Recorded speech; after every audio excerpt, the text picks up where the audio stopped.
सभी मित्रों को जय श्री राम, जय श्री कृष्ण, जय श्री राधे। आप सभी कैसे हैं? उम्मीद करते हैं आप सभी स्वस्थ एवं मस्त होंगे।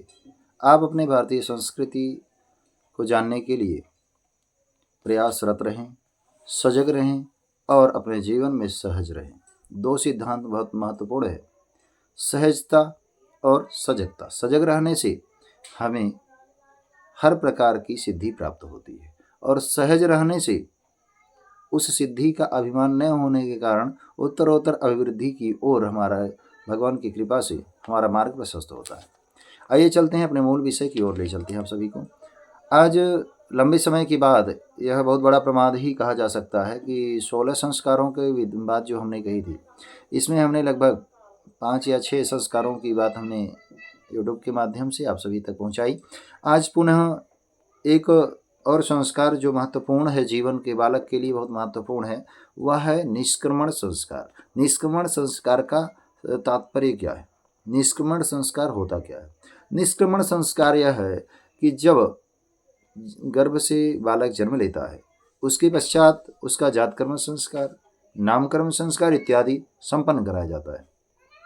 नामकरण संस्कार के उपरांत जो संस्कार होता है उसको जो है निष्क्रमण संस्कार कहते हैं। निष्क्रमण संस्कार जैसा निष्क्रमण यानी बाहर निकलने का संबंध है, वैसे ही नाम के अनुसार ही यह तथ्य और सत्य के साथ बात भी है कि पहली बार बालक अपने घर से बाहर निकलता है, सूर्य दर्शन के लिए तत्पर होता है और इसके साथ ही माँ का दूध अभी तक पी रहा था, अब माँ के दूध के साथ ही शुद्ध गाय का दूध पीने के लिए भी उसको विधान किया जाता है।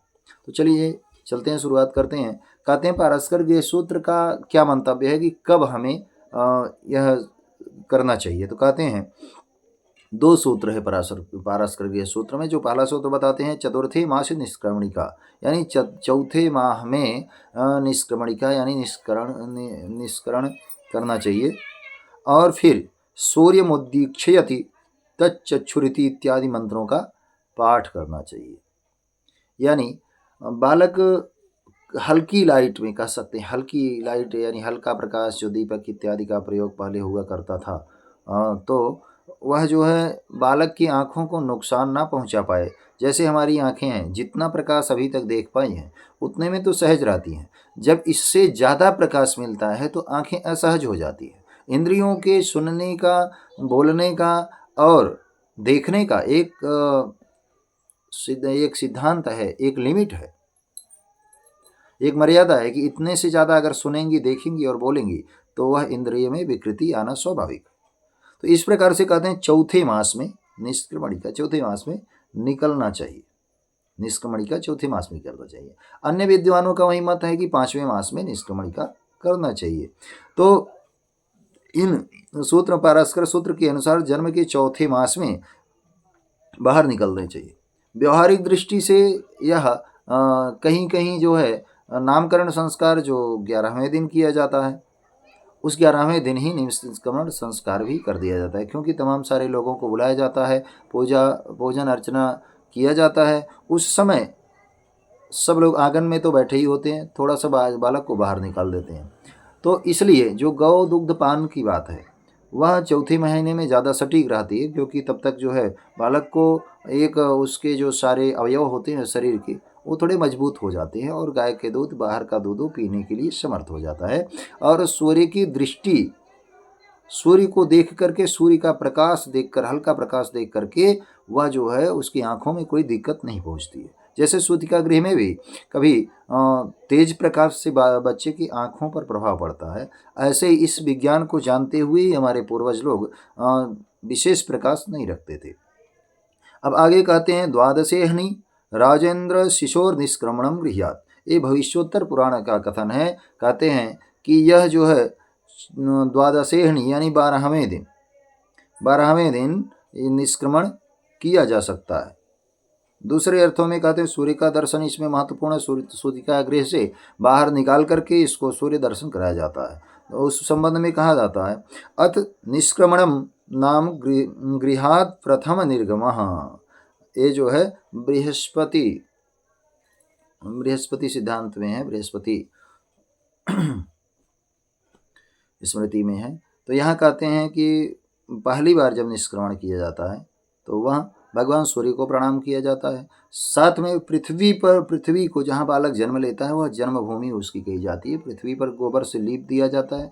अब नहीं है तो जैसे भी साफ सफाई करके वहाँ पवित्र गंगा जल इत्यादि छिड़क करके, और संभव हो तो प्रयास यही करना चाहिए मिट्टी से, क्योंकि मिट्टी तत्व भी अपने शरीर में वैसे महत्व रखता है पृथ्वी तत्व, तो उसकी पूर्ति होती है। तो उसको पहली बार जो है ज़मीन पर पृथ्वी बढ़िया मखमली कोई कपड़ा, कोमल कपड़ा जो है पहना करके बिछा करके उस पर लिटाना चाहिए, धरती माता के ऊपर लिटाना चाहिए, क्योंकि पूरा जीवन इसी धरती पर वह बालक चलता है।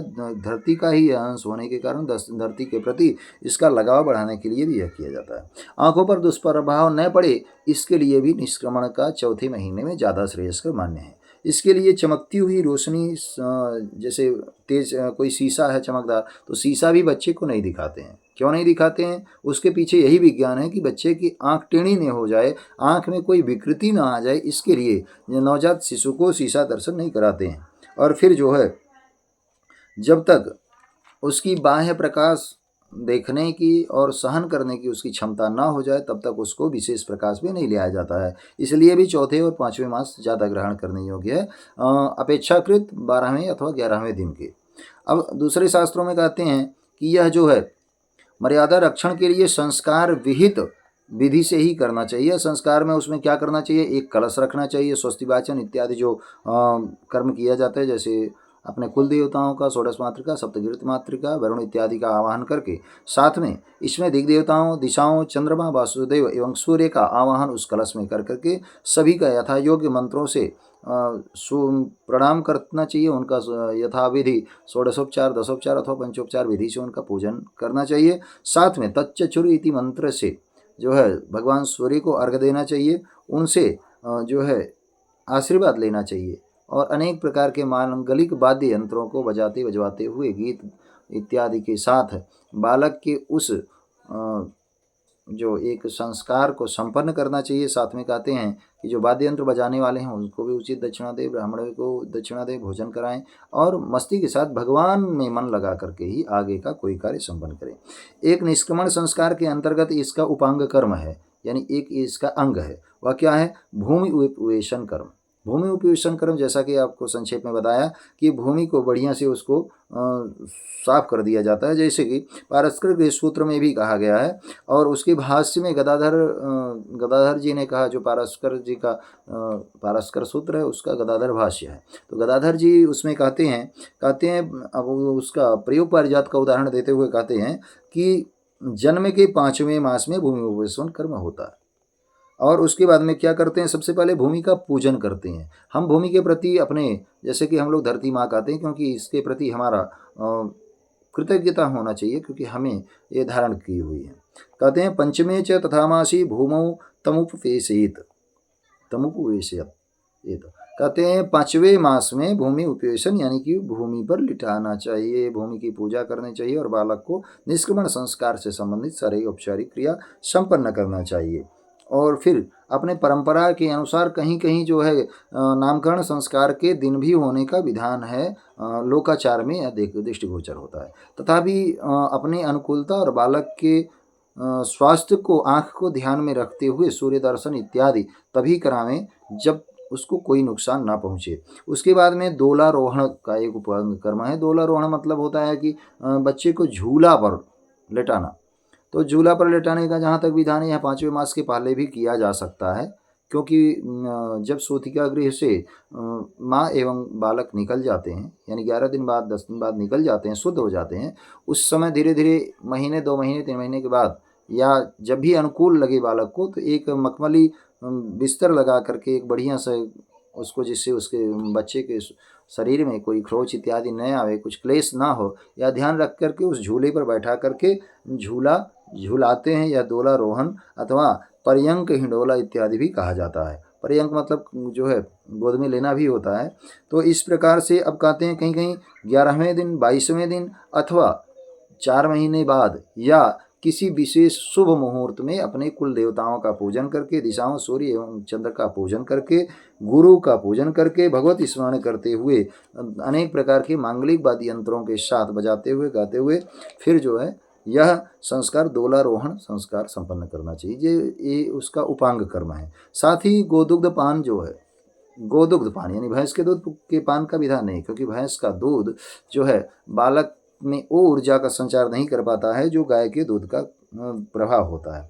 और उस दूध को कैसे करते हैं? एक शंख में भर के, शंख में भर करके, जब नेपुल वगैरह नहीं थे जो आज बच्चे जिसका सेवन करते हैं, शंख एक पवित्र भी है और मंगल सूचक भी है, विघ्ननाशक भी है। इस प्रकार से उस दिव्य शंख में गोदुग्ध भर करके, उसकी धार भी पतली है, अपने अनुसार अनुकूल बना करके बालक को पहली बार गोदुग्ध का पान कराना चाहिए। गाय का दूध पीने से 10 गुण होते हैं। गाय के दूध में 10 गुण होते हैं। वह 10 गुण इस प्रकार के हैं। कहते पहले स्वादिष्ट होता है, स्वाद युक्त होता है, शीतल, मृदु, स्निग्ध, बहल अथवा गाढ़ा, श्लक्षण, पिच्छल, गुरु, मंद और प्रसन्न, ये 10 गुण जो है गाय के दुग्धपान करने से होते हैं। तो इस प्रकार से सभी प्रकार के श्रेष्ठ द्रव्य, श्रेष्ठ गुण उसमें मिले होने के कारण उस बालक के बुद्धि के विकास के लिए, स्वास्थ्य के विकास के लिए हमें गोदुग्ध पान करना चाहिए। और फिर जो है रसायन शास्त्री उसके बारे में कहते हैं, चरक संहिता के स्थान सूत्र स्थान में कहा गया है, कहते हैं प्रवरम जीवनीयानाम क्षीर मुक्तम रसायनम। माता के दूध के विषय में बताया गया है कि यह शरीर में जीवनी शक्ति को देने वाला है, शरीर में जीवनी शक्ति को देने वाला है। और जीवन शक्ति को देने के लिए उसमें उपयुक्त तत्व मौजूद होते हैं। तो इस प्रकार से अब आगे कहते हैं जीवनम बृहणम सात्म्यम स्नेहम मानुषंपयः, यह चरक संहिता का सूत्र है। इस प्रकार से शरीर की अनुकूलता और हर प्रकार के सद्गुण के लिए भी गाय का दूध पीना चाहिए और फिर निष्क्रमण इस प्रकार से संपन्न किया जाते हैं। सभी को जय श्री राम, जय श्री कृष्ण।